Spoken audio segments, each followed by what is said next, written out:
Second part of session 103. We're going to finish today the archetypical mind, particularly in the last card of the cycle of the mind, which is the great way. Let's begin.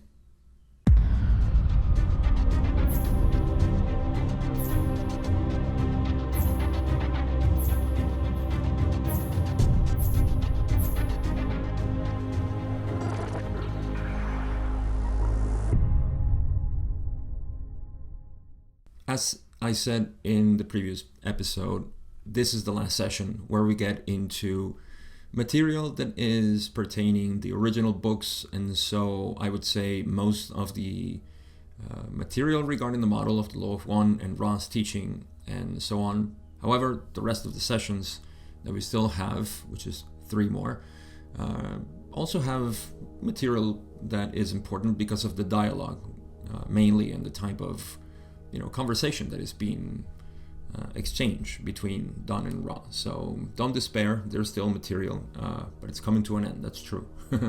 However, the podcast will continue, as you might have known already. And if not, just stay tuned for what's going to come next. In any case, yes, this is the last session where we talk about Law of One model material, particularly the archetypical mind. There's not actually much to be covered in terms of the Great Way.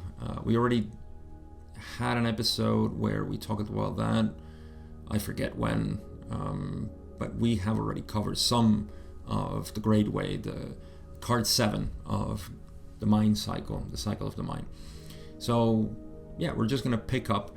Thankfully, we cover until question 9 in the last episode, so that means that now for question 10 we have totally new material that is not related to question 9, so I don't have to give any introduction aside from what I gave already, which again is the last part of the archetypical mind discussed in the Ra material. So let's get into the first question, which is question 10. Here Don says, in that case, I have a few questions on card 7 in order to finish off our first run-through of the archetypes of the mind. There is a T with 2 right angles above it on the chest of the entity in card 7. We have guessed that the lower T has to do with the possibility of choosing either path in the transformation, and the upper 2 angles representing the great way of the left or the right hand path in a mental transformation that makes the change from space-time into time-space. You might say, this is difficult to express. Is there anything correct? And Don chuckles. In this guess, Ra says, yes, there is something correct. And so Don asks, would Ra comment on that which is correct? And so Ra elaborates and says the use of the Tau, which is the T, Greek alphabet for T, and that's the one that is on the chest of the entity in the card. That T and the architect's square is indeed intended to suggest the proximity of the space-time or Great Way's environment to time-space. We find this observation most perceptive. The entire mood, shall we say, of the Great Way is indeed dependent upon its notable difference from the significator.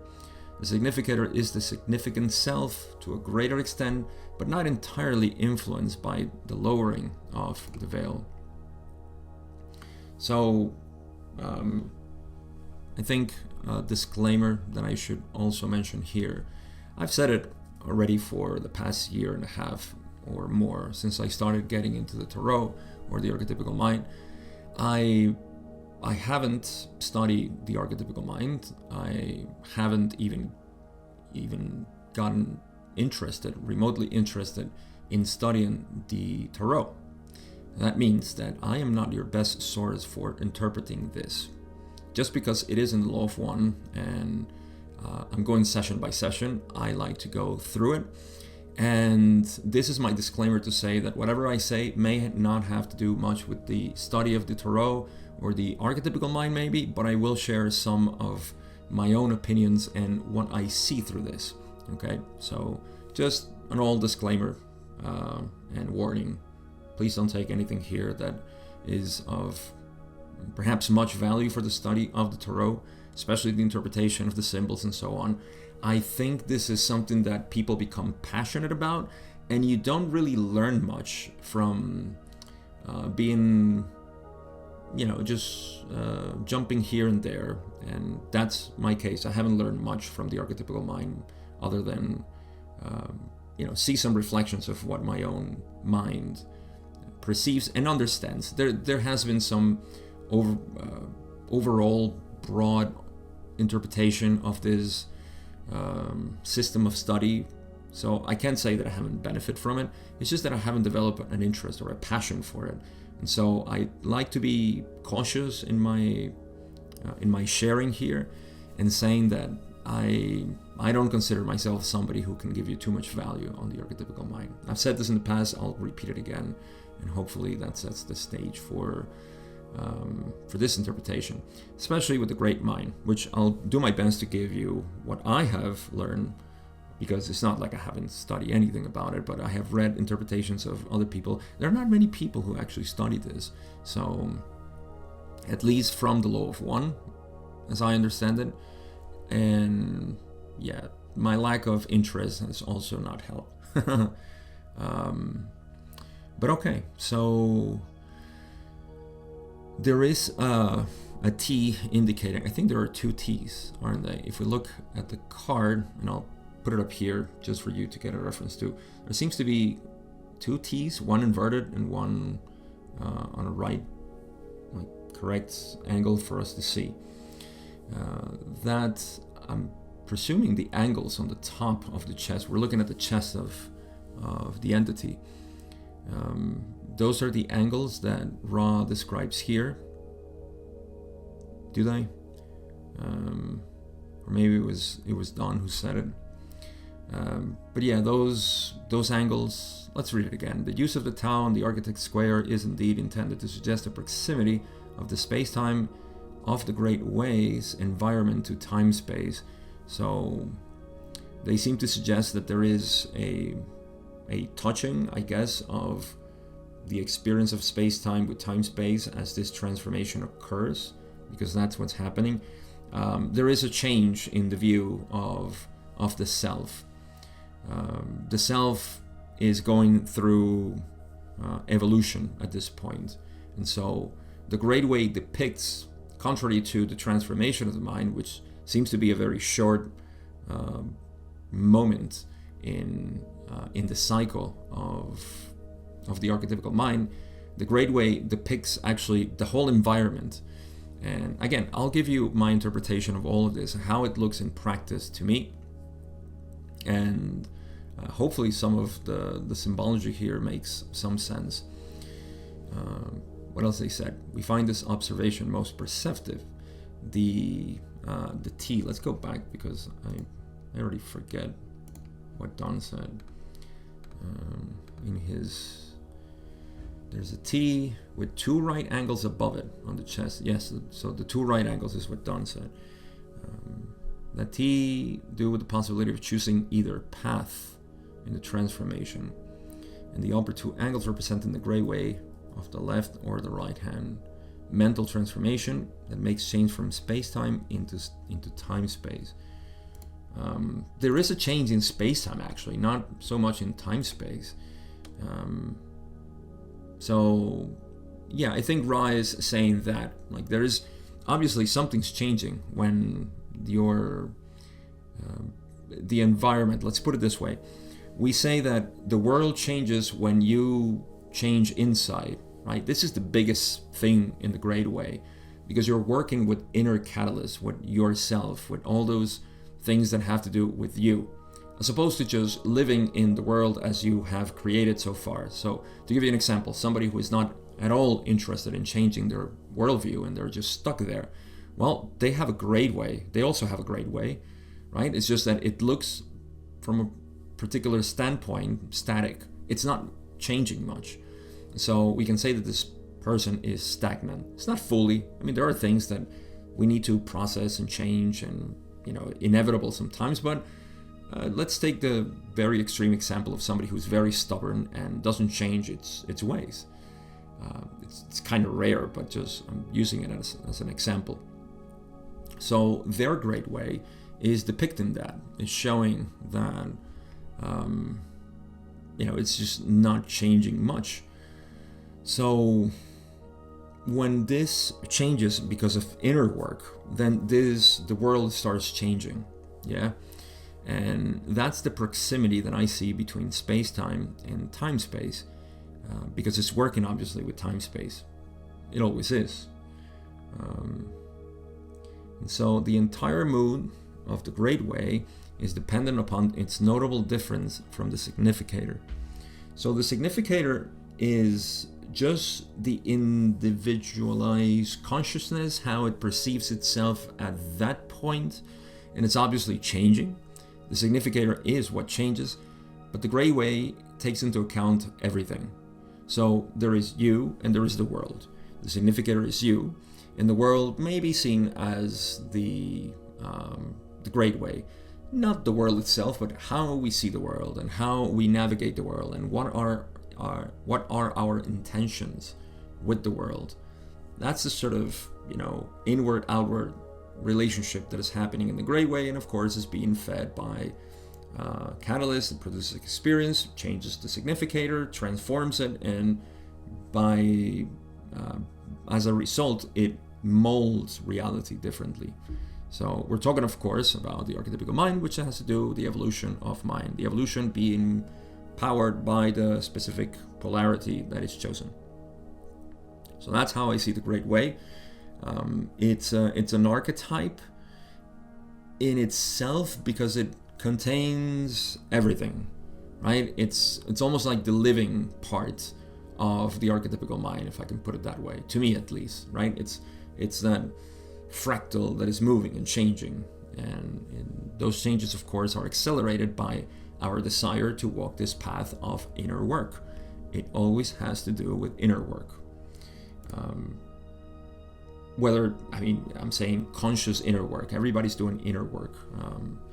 But when you're conscious of it, you sort of accelerate that change.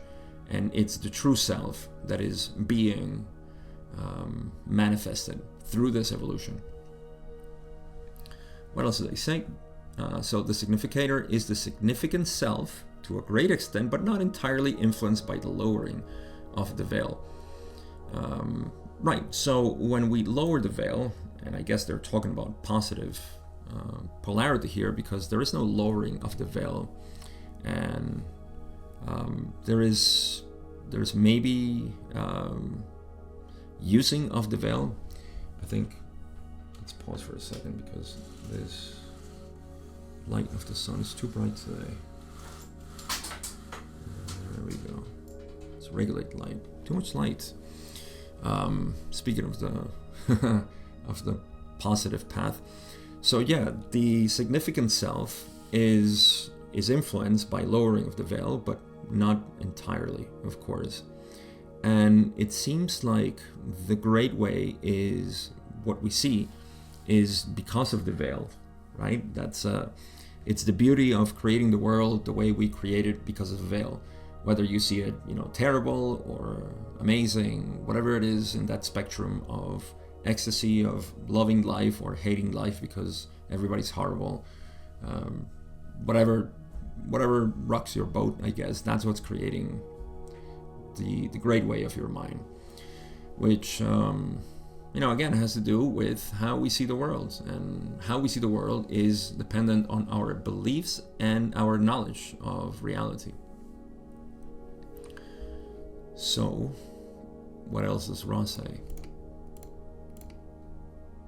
They say the Great Way of the mind, the body, or the spirit draws the environment which has been the new architecture caused by the veiling process and thusly dipped in the great limitless current of time-space. Now this is important. This is an important part because all great ways of mind, body, and spirit, in other words, how we perceive and navigate these three complexes, are related to time Okay, and the veiling process, of course, here we're talking archetypical mind, which is third density. The veiling process is the one, like I said before, is the one that produces the view of the world. So, for example, if you're highly polarized in the positive, you'll see the world beautiful. You would love it, you'd accept it, and you would have this equanimity around you. And that is because of the veiling process. It's not because, oh yes, I removed the veil and now I see the world this way. You're not. You're still looking at the world through the veil, but you are piercing, you're seeing through the veil as opposed to with the veil. I guess that would be the negative entity. I'm using the veil to its fullest extent to validate my existence and to justify my actions for dominating these poor peasants that don't know anything about anything. And of course, they're not me. And those in the sinkhole of indifference may feel a bit frustrated because the world is not reacting to what they want, and what they want is something that they don't know that needs to come out, whether it's positive or negative. So they need to know that, and that's the frustration of the sinkhole of indifference, or suffering, I would say. But okay, let's move to the next question. Question 12, Don says, I am guessing that the wheels of this chariot indicate the ability of the mind to be able now to move in time-space. Is this correct? Not really, I would say. I have a different view. Ra says, we cannot say that the observation is totally incorrect, for there is as much work in time-space as the individual who evokes this complex of concepts has assimilated. The reading gets sort of confusing for me here, so apologize if I have to read a couple of times. They say, we cannot say that the observation is totally incorrect, for there is as much work in time-space as the individual who evokes this complex of concepts has assimilated. Okay, so yeah, as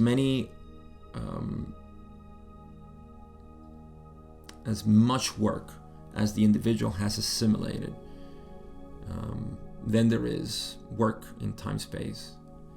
However, it would be more appropriate to draw the attention to the fact that although the chariot is wheeled, it is not harnessed to that which draws it by a physical or visible harness. What then, O student, links the harnesses the chariot's power of movement to the chariot? Again, I don't know why I have so much trouble reading the last parts of the archetypical mind with Ra. They do speak in a very obscure way for me sometimes, and particularly here. So the first part seems to indicate to me that there is work to do in time-space, meaning sort of meditation or introspection, as much work as we have taken, in essence. So that's because Don is talking about the chariots being on wheels, right? The wheels of the chariots indicate the ability of the mind to be able now to move in time-space. You see, I understand moving in time-space as simply being in your thoughts, right? And now moving efficiently through your thoughts, if we're talking about evolution of the mind, then would be trying to sift those thoughts that are relevant to you because they're causing a sort of, hey, look at me, there's something that you need to pay attention here. But still, the question is kind of too general. But I guess Ra understood what Don was saying, because in the ability, he says the ability of the mind to be able now to move in time-space, it's not like you reach the great way at some point and then you can move in time-space. Yeah, like the archetypical mind is always there, it's a structure in which we see reality. So there's some nuances here in terms of what time means for the mind, and I'll get to that, but just wanted to mention that to me the question I don't know if it's well formulated. And I'm surprised that Ra didn't say anything in particular, other than saying that the observation is, it's not totally incorrect.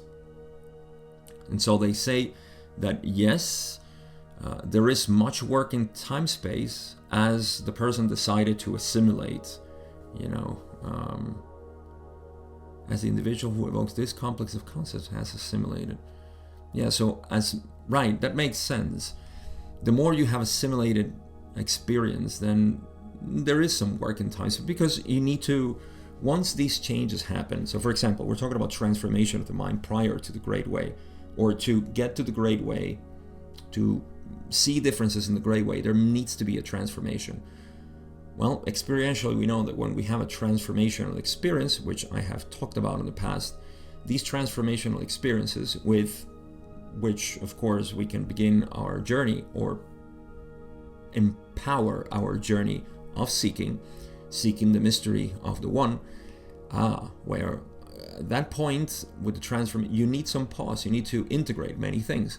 And so there is a need for time to be spent there, time in time-space, if you will, which is, again, to me, reflection, meditation, contemplation, this sort of assimilation. Okay, so yes, I think that's what Ra links in Don's question when he says that now the mind is able to move through time-space. Yes, but it's only because it's invited to move into time-space. So let me give you another example. Say somebody dear to you dies. You just don't go like, oh, okay, he dies, I gotta go do my stuff. There is time in which you'll be forced to reflection, to getting in touch with your feelings and looking at your emotions and so on.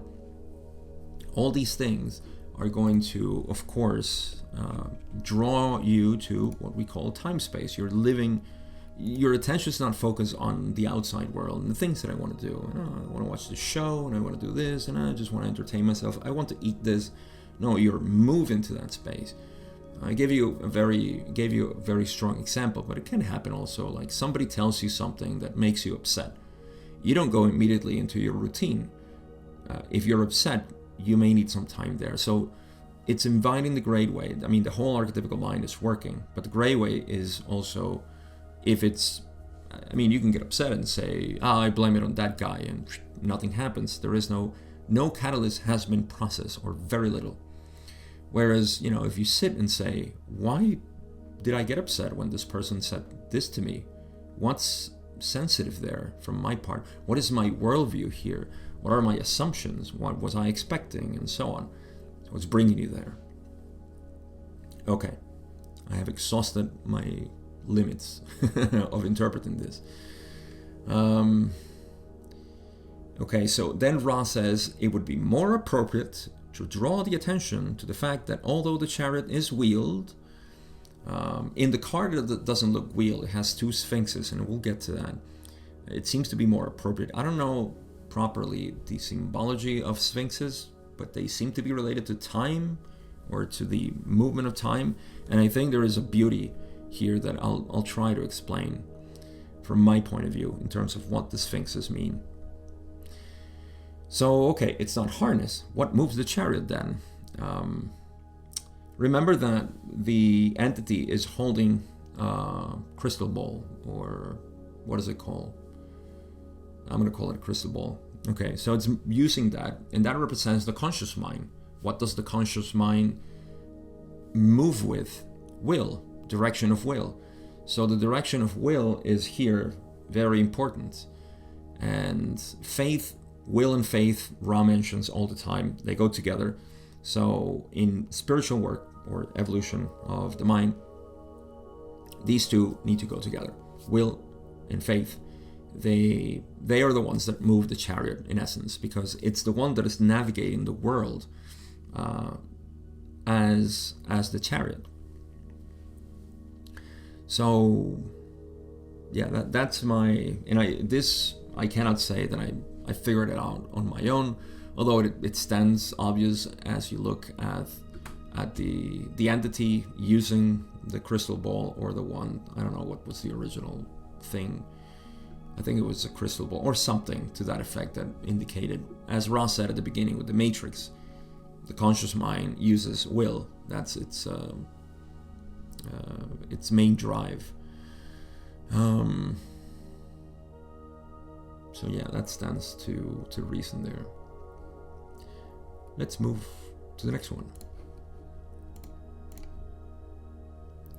Don says in question 13, I'll have to think about that one. Unless, he pauses and says, I'll come back to that. We were thinking of replacing the sword in the right hand with the magical sphere and the downward scepter with the left hand, similar to the card 5, the significator, as more appropriate for this card. Would Ra comment on that, please? And Ra says, this is quite acceptable, especially if the sphere may be imaged as spherical and effulgent meaning brilliant or shining. So they did change this. I won't linger too much here, but they changed this, and that's why you saw the card as being already with the left hand holding the sword and the right one holding the sphere. And again, the sphere is meant to be understood as the will of the mind, the conscious mind, which is the one looking, seeking, exploring, and asking and touching. That. That's it. So they changed that, modifications to the original cards, and that's it. Here's another long one, or sort of, for the rest of the session that we have. Don says in question 14, the bent left leg of the two sphinxes indicates a transformation that occurs on the left that doesn't on the right, possibly an inability in that position to move. Does this have any merit? Ra says, the observation has merit in that it may serve as the obverse of the connotation intended. The position is intended to show two items, one of which is the dual possibilities of the timeful characters there drawn. The resting is possible in time, as is the progress. If a mixture is attempted, the upright moving leg will be greatly hampered by the leg that is bent. So, big pause here.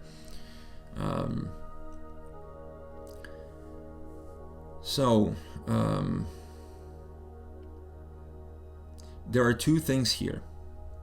There is rest and movement. This is the nature of our being. Yes?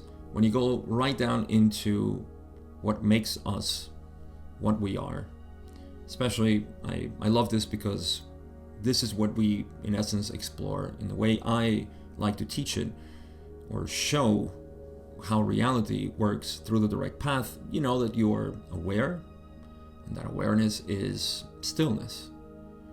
And then there is experience or perceptions. These perceptions or experience is activity. It's movement, right? And so there is rest and then there is movement. That is the nature of time, you see? Now, we normally think of time as being linear and there is a movement, like we're running through time. We're not running through time, we're still in time. What we perceive as time is just a series of events that we call a sequence, right? But example, if you're looking, and this is a very narrow analogy, but if you're watching a movie, like in the old days, I think everything is digitalized now, but if you're watching a movie in the movie theater, the film is moving, right? But you're still, and the image on, or the screen is still, it's not moving. What's moving are things, and you are the observer, or rather, even if you look at the light is still, and what's moving is a sort of film, right? And that film is what's projecting the light of awareness as a sort of movement. And so light can say, oh, look at me moving. I'm a cowboy, a police or a sheriff or whatever, and there's a horse running and so on. It's just light. There is no such thing as a horse running there. It's just the shadowing of the light in different hues of colors and so on. It seems like it's moving, and you're there and you're having a good time, and you say, wow, what a great movie. Nothing was moving, actually. It's just a play of light. Well, this is a plate of awareness. And so we think that things are moving, that we are moving through time, and I'm actually moving in space. But there is no such thing. When you look at it, you're just having the same experience. It's just that it modulates, it changes, and your thoughts, it's the same thing. It's not only space-time. Time-space is the same thing. So mind and matter, or mind, metaphysical experience and the physical experience, they both owe their reality, or illusion rather, to the same principle of awareness. And awareness is always still. Just like the light, we can say, is just a beam of light. It's not... This is why, obviously, we get to the limits of the analogy, because light does have movement within the frame of the illusion in space-time. But it's not a full analogy. It's not a perfect analogy. No analogy is perfect. So, the position is intended to show two items. That's the position of the Sphinx, and that's why I said that the Sphinx represents time to me. I don't know where I got this from. Maybe from my old readings and watching videos and shows and documentaries and so on. I just don't remember, to be honest. So it shows two items, one of which is the dual possibilities of the timefold characters. You see, we're not talking about reality itself, but the timefold characters they're drawn. We are characters here. We're the ones that are apparently moving, right? So we're the character in this movie. We're not watching a movie. We are the character in the movie. The resting is possible in time, as is the progress. I'm going to add something else to this in a minute. If a mixture is attempted, the upright moving leg will be greatly hampered by the leg that is bent. To be honest, I don't know exactly what I mean here. There is, I guess, when is resting time, you're resting and you can't sort of move without disturbing the rest. And when you're moving, you can't rest without disturbing your movements. This may be very shallow, and I admit it, but if a mixture of these two is attempted, then the moving leg, right? If a mixture is attempted, the upright moving leg will be greatly hampered by the leg that is bent. So, I don't know. I leave it to you, to be honest. My mind cannot go any deeper than that. Now, let me finish reading, and I'll come back to what I wanted to say. Ra finishes and says, the other meaning has to do with the same right angle, with its architectural squareness, as the device upon the breast of the actor. Time-space is close in this concept complex, brought close due to the veiling process and its efficaciousness in producing actors who wish to use the resources of the mind in order to evolve. Here's the great paragraph. So, time-space itself, they say, is close in this concept complex because of the veiling process and the efficiency that the veil has in producing actors, us, who wish to move in evolution. So here's one thing that I wanted to share. Let me give two things. It's going to be a bit extensive, but I think we reached the end of the questions on the Great Way. Maybe there's one more. But let me give you this. Hopefully it's helpful. So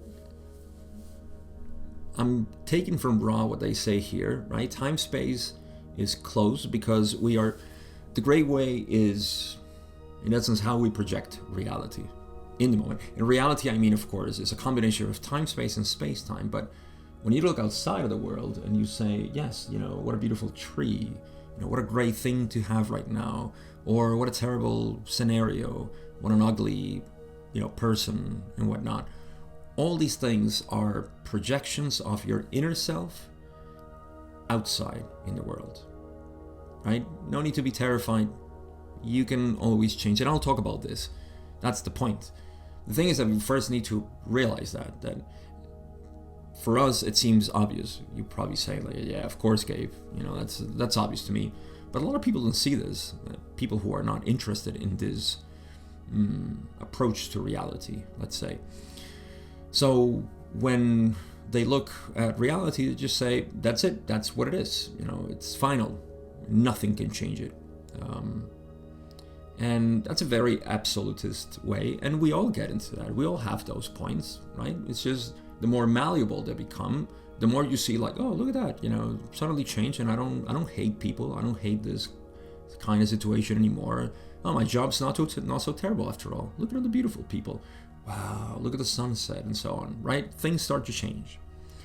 So that is what we are perceiving. That's because of the Great Way. The Great Way projects or adorns reality depending on your inner self. That's why the significator is there, with the sword and the thing, the crystal ball, and just moving around. And depending on what it itself is, it projects it outward. So that's why time-space is brought to a close, I think, right? They're talking, see, the other meaning has to do with the same right angle with its architectural squareness. Well, what is a square in the archetypical mind? You will always find that it is the illusion of being in a 3D space, right? Being a subject in a world, an individual, a human. I am a traveler. I am a starseed. I am so on and so on. All of that is the illusion, which again, it's not good or bad. It's just simply, how you identify. You always identify as someone in something. That something be in the world, that someone be in you. However you define yourself or identify yourself. Yes? So that's the meaning of the right angle. And it's built in there. The significator is surrounded by the structure. And the structure obviously changes and is empowered by these elements that we talked about here. Now, because of the veiling process, it's producing in essence this desire to evolve, and that's the character. The significator is a character that we are embodying. Now, the thing is, the significator, of course, is being empowered by the true self, which is the unconscious mind. Yes, and that's why the significator evolves. And as it evolves, it becomes more and more the creator. That's the beauty of it. So as it becomes more and more the creator, the Great Way changes, and it changes into one direction or the other, positive or negative. Let's say that the creator, once it is sufficiently channeled through the significator, or the significator feels more the creator, it will become that, which is of the positive side, working with great power, the whole universe, or the negative side, working with great power as well, but on selectiveness. So that's what's happening, okay? Now, here's the thing. There is this idea that time is happening, and so we wish to evolve. There is a misconception that sometimes I feel, people don't say it straight, but there is this feeling deep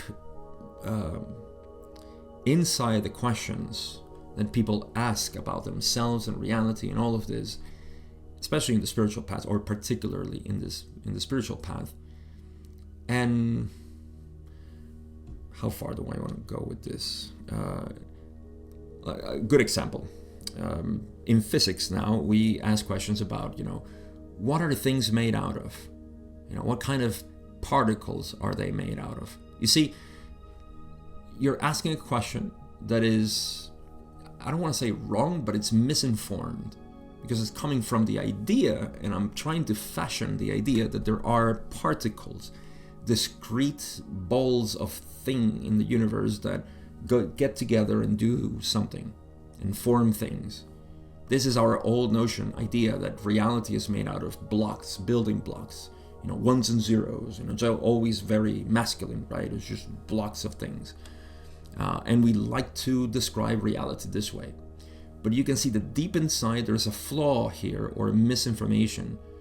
And so rather the question should be addressed at that point, in which case you would reform the question. Instead of saying what is it made out of, it's how is it generated? How is this happening? That's a little bit closer to the issue. Now in spirituality there's something to that effect in terms of what are we doing here? What's my purpose? And so you hear evolution, oh my God, I gotta get to work on that. Evolution, I gotta evolve, and I gotta become the creator, and I gotta go reach 7th density and get out of this mess, at least of 3rd density, because oh my God, 3rd density is a mess. I wanna go to 4th density. There's a lot of love and understanding there, Okay, so there's a flaw here in terms of how we interpret evolution, because evolution is not about you releasing yourself from samsara. You getting out of 3rd density because, oh my God, I'm so tired. I come from another planet. We are 6th density over there. I don't know what I'm here for. I'm just here to give my vibe and so on, but I gotta get rid of this stuff. That is the same materialistic sort of view, if I can make the analogy there. Why? Because evolution is not about, studying, working, passing, something like that. Evolution is an impulse to play, an impulse to, wow, how can things change? And of course, the more you become in touch with yourself, then things become more marvelous. So you begin to enjoy a lot more reality. Because, yes, in the end, it's all about having fun.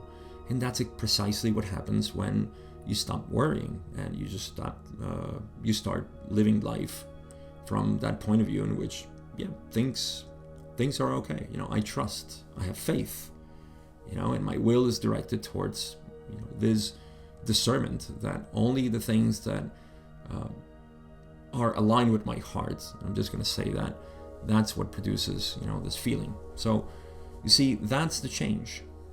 And that's one of the things that we miss sometimes because of the initial question or the doubt, what do I need to do to get rid of this ego? You don't get rid of the ego, you just realize that it's not true. It doesn't define you. So you don't get rid of it, if anything, it's just shining some light on it, getting to understand what it was. So it's just it's the unwinding of the mind that has been confused, and it thinks that it's a knot. It's not a knot. It's a continuous thing. So it's another image. The other thing that I will share is this idea of, this is how the Great Way to me works. There's always a change, like I said. There's always a change that is being presented to us. And how we accept this change, how we process this change is really what's making, the person evolve and more aligned with itself. So, to give you an example, we tend to think, and this is closely aligned with the idea that we have to evolve, and evolve is better than before. Yes, it's true there, but when we, for example, if we look at the world, which is such an overview of right and wrong, right? I'm doing things right, I'm doing things wrong. These things don't actually exist. There is no right and wrong. I mean, you can invent that if you want to label things, but there is no right and wrong. What there is just always an experience that can be enhanced, period. That's it. So when you look at all your darkness, all your things that are, I can't deal with this because it's too much, this is too difficult. I am this, I am that. All that darkness, all of that is just experience that can be enhanced. and enhanced. I don't mean obviously to enhance the darkness or the how we react in ignorance of what it is that is there with the world, but enhancing this in the sense of becoming more aware of what it is. And the more you understand it, the more it seems to, the less it seems to take control over you. And now you have, I don't want to say control over it, but just non-influence, right? It doesn't have an influence on you. So that becomes your strength. That becomes something that you feel pretty comfortable with, and you're not affected by it anymore.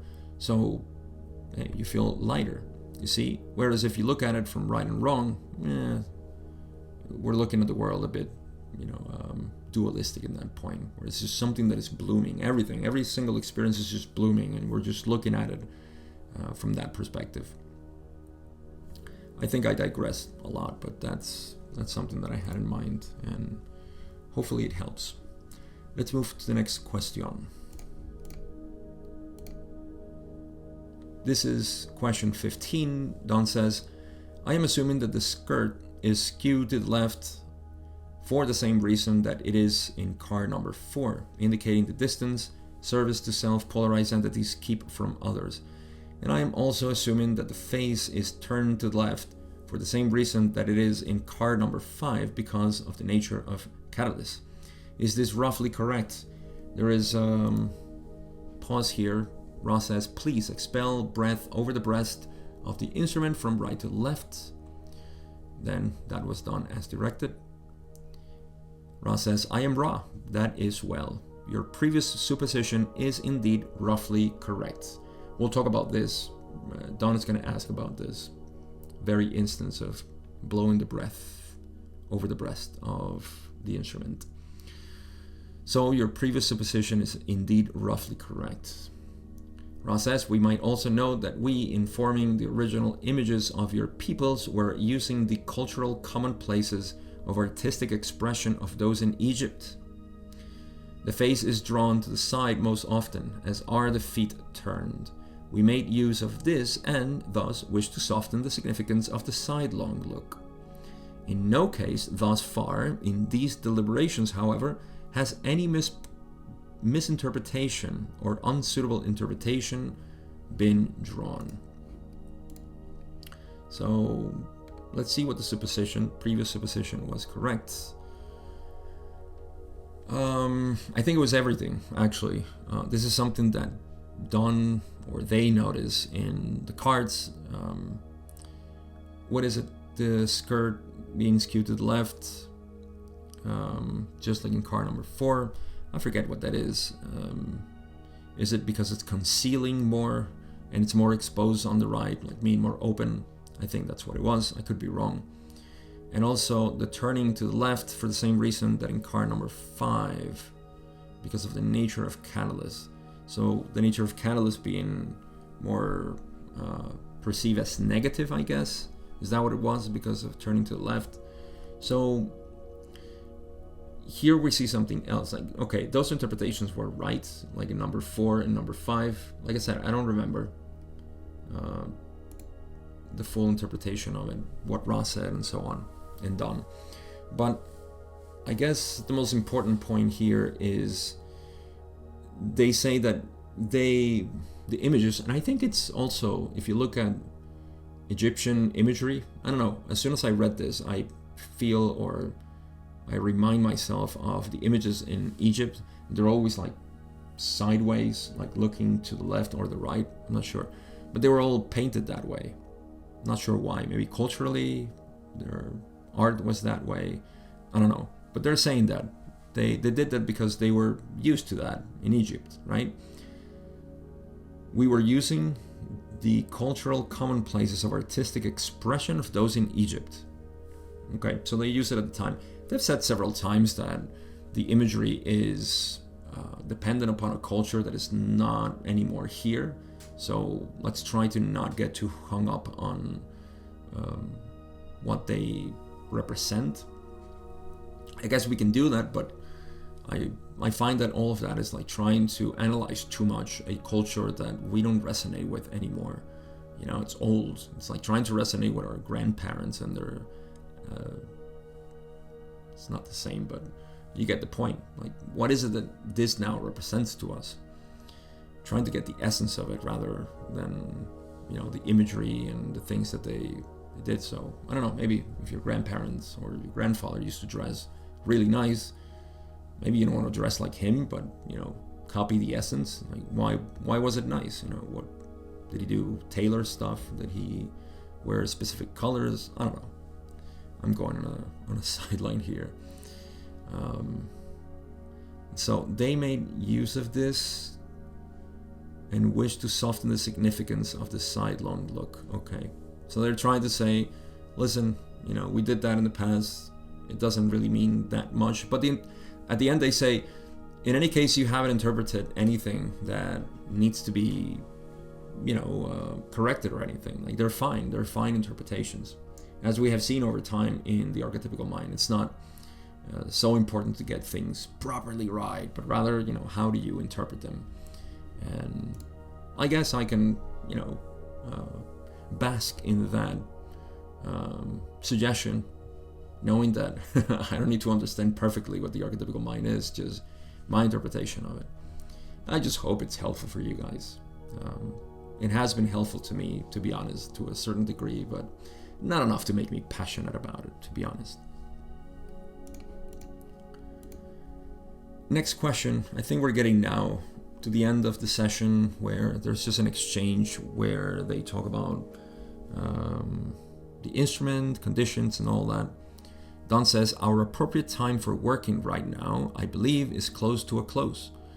And I would like to ask, and he pauses, that is, the 2 times we had to expel breath, and he pauses and says, what is the problem, or what is, he pauses, why in this session do we have to do that when we didn't in most others? You can see Don very concerned here, and he should be. I mean, I would be. I would have been concerned a while ago. I just commend their bravery to continue on. So he's expressing his concerns here. Ra says, this instrument is unaware of the method used for contact Ra. However, its desire was particularly strong at the outset of this working. For this working to transpire. Thus, it inadvertently was somewhat premature in its leaving of the yellow ray physical body. In this state, the object was dropped upon the instrument which you call the tie pin microphone. The unexpected contact caused injury of the chest muscles, and we would advise some care depending from this working to avoid stress so that this injury may heal. They finish off saying there is a metaphysical component to this injury, and therefore we wish to be quite sure that all portions of the environment were cleansed. Since this place of working has not its usual level of protection, we use your breath to do so, to so cleanse the environment which was at risk. So, a couple of things here, not too long. Carla is in essence unaware of the method in which they contact Ra. This was all, in essence, a great coincidence that everything aligned itself for them to have the contact. So it's a even more admirable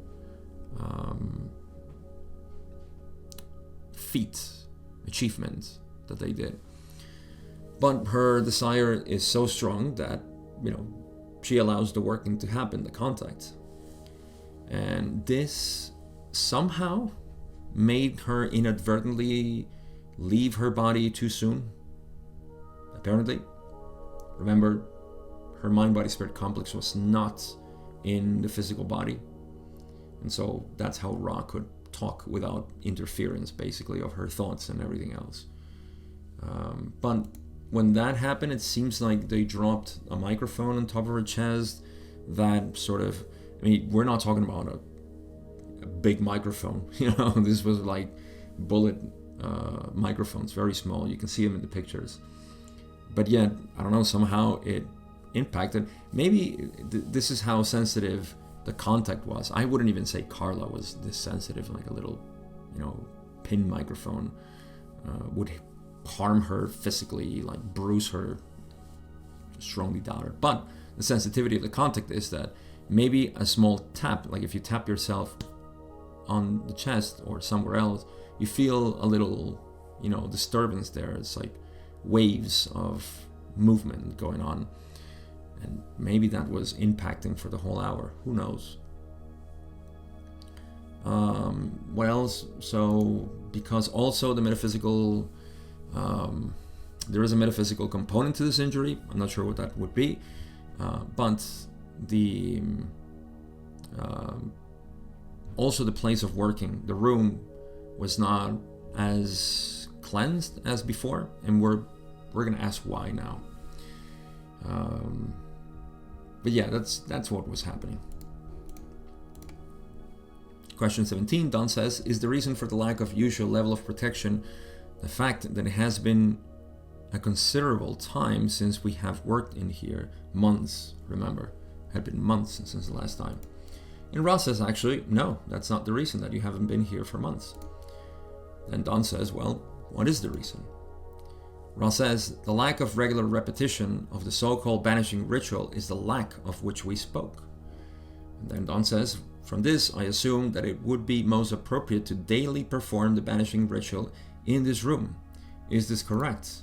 Ross says, this is acceptable, or that is acceptable.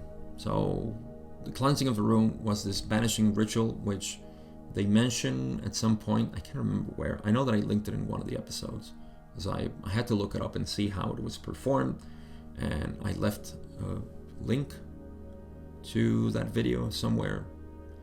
And somehow I feel that this was done in the 60s, session 60 something. But funny story, or interesting story, when I went to Kentucky, we watched Jim do the banishing ritual. He performed it in front of us as a sort of, depiction of what they used to do. And we watched him actually do it like 3 times or 4 times, because in the first one he did a misstep. And so he corrected himself and said, because of that misstep, I need to do it again. And so he did it again. And I think he faltered at one of the words at the end. And he said, that's another mistake. I need to redo it. And he did it again. He wasn't cleansing anything. I mean, probably did by doing the ritual, but he wasn't doing any cleansing for a specific work. He was just reenacting it for us. And yeah, it was nice to see Jim do the banishing ritual. I liked it. It was fun. So I think he was the one in charge of doing the banishing ritual. So I'm presuming that from that moment on, he started doing it every day. And that's how he got so good that still now, 40 years later, he still does it. I don't know if he still performs it in his house.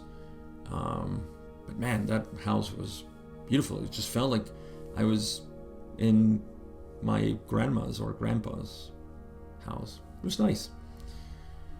So let's move to the next question. That's it for today.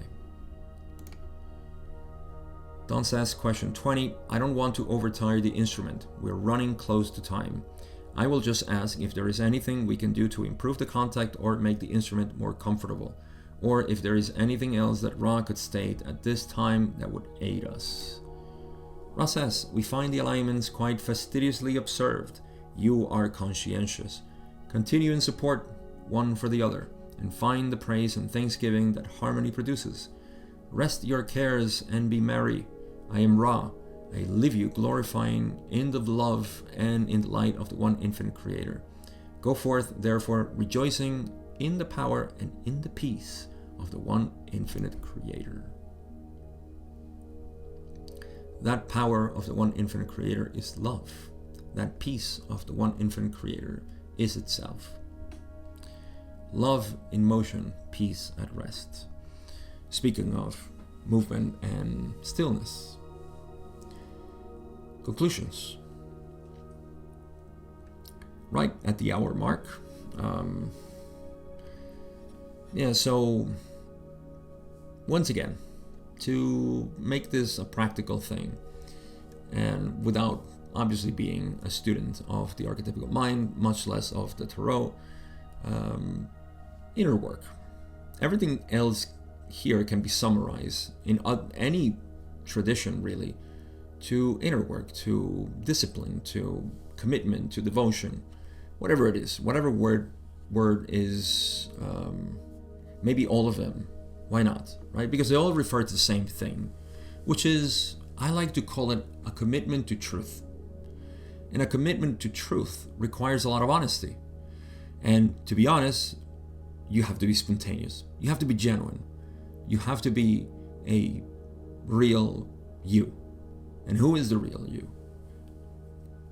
This is the whole process of mental or mind evolution. We've come to a close to all the talk of the archetypical mind at this point, and we've also come to a close of not the archetypical mind, but the mental cycle of the archetypical mind. Remember, there are two other cycles, body and spirit. We didn't get to ask questions to Ra, not many about it. They were all like side notes of the other questions in terms of body and spirit. But in the end, it's just one mind. Remember, it's not like you have a mind. Oh, that's my mind. And then I have a body. Okay, that's my body. And it's sort of like I was given the analogy of the materialistic view. Like we're linked, they're linked somehow by some ether. And then there's the spirit. It's like three things that I am made out of. It's just one continuous thing. And that's why it's called the archetypical mind and not the archetypical body or the archetypical spirit. It's one mind. And that mind, when it's localized, as it is here in this experience, let's just call it. Let's not even call it illusion or third density or whatever it is.